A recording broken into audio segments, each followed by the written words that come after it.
je sentis un grand frisson. Et sans cesser de lui tenir la main, je me penchai sur son épaule, afin de lire les 4 vers entre la coupe creuse et le serpent. Ce n'est pas la mort qui m'a enlevé, mais les nymphes des fontaines. Je repose ici sous une terre légère, avec la chevelure coupée de Xanto. Qu'elle seule me pleure, je ne dis pas mon nom.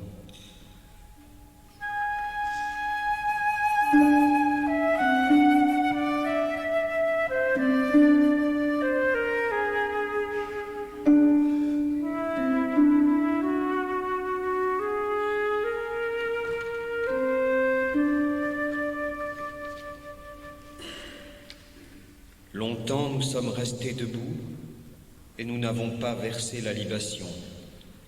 Car comment appeler une âme inconnue d'entre les foules de l'Hadès ?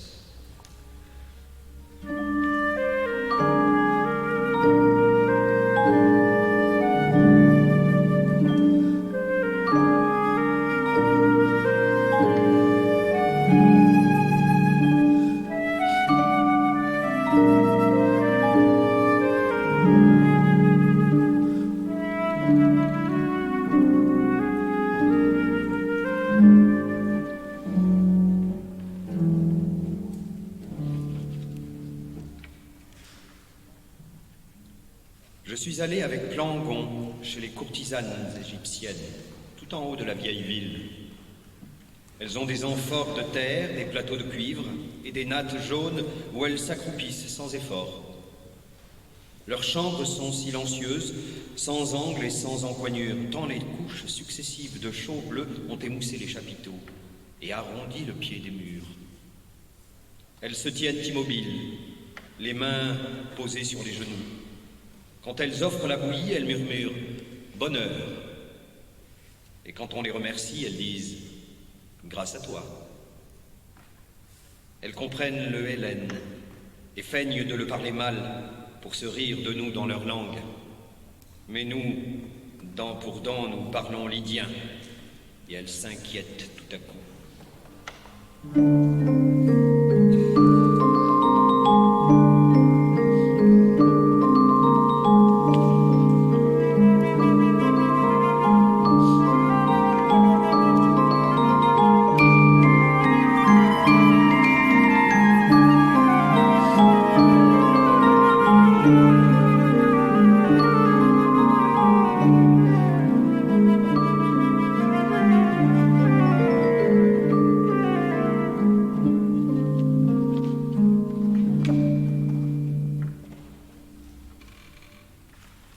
Eau pure du bassin, miroir immobile, dis-moi ma beauté. Bilitis, ou qui que tu sois, Thétis peut-être, ou Amphitrite, tu es belle, sache-le. Ton visage se penche sous ta chevelure épaisse, gonflée de fleurs et de parfums. Tes paupières molles s'ouvrent à peine, et tes flancs sont las des mouvements de l'amour. Ton corps, fatigué du poids de tes seins, porte les marques fines de l'ongle et les taches bleues du baiser. Tes bras sont rougis par l'étreinte.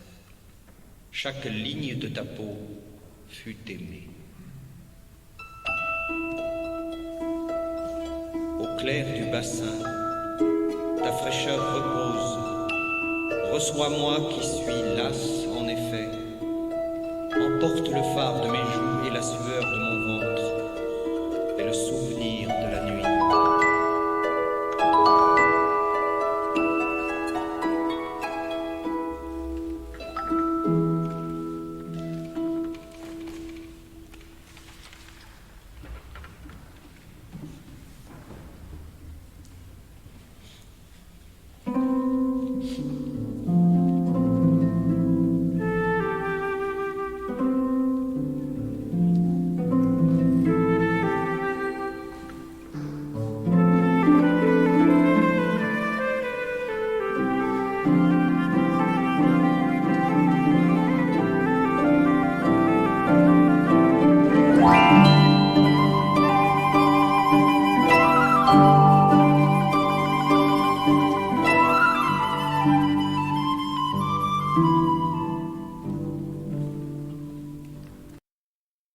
que tu es jolie, les bras en l'air, les reins arqués et les seins rouges.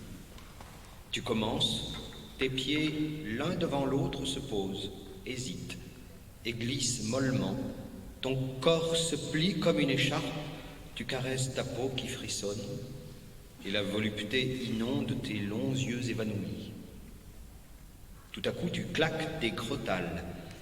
Cambre-toi sur tes pieds dressés, secoue les reins, lance les jambes, et que tes mains pleines de fracas appellent tous les désirs en bande autour de ton corps tournoyant. Nous applaudissons à grands cris, soit que, souriant sur l'épaule, tu agites d'un frémissement ta croupe convulsive et musclée, soit que tu ondules presque étendu au rythme de tes souvenirs.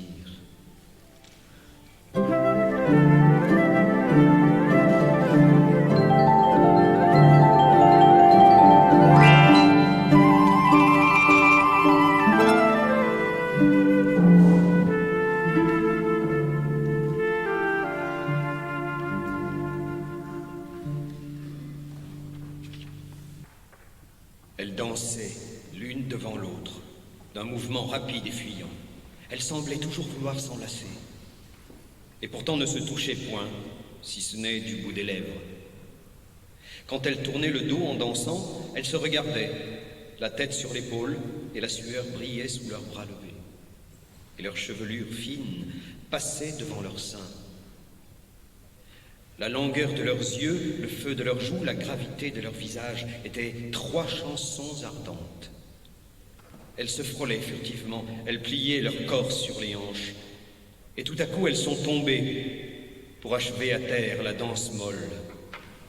Souvenir de Mnasidika, c'est alors que tu m'as paru, et tout, hors ta chère image, me fut importun.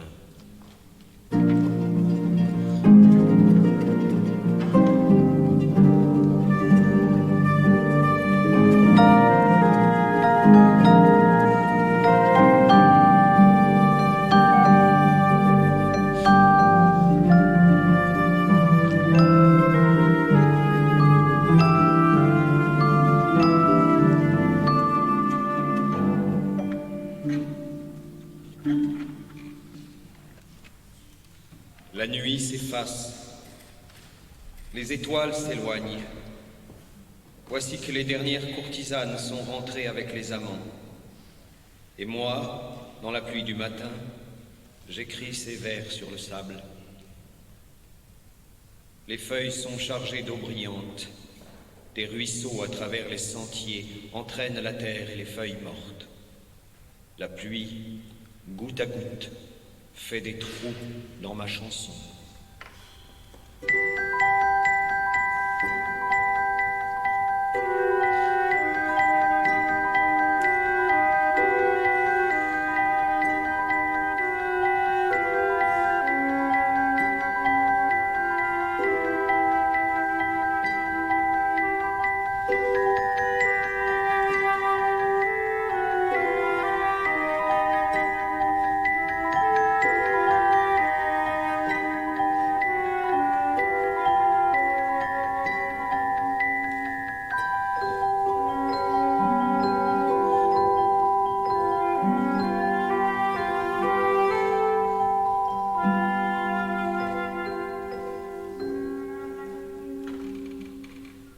Oh, que je suis triste et seul ici.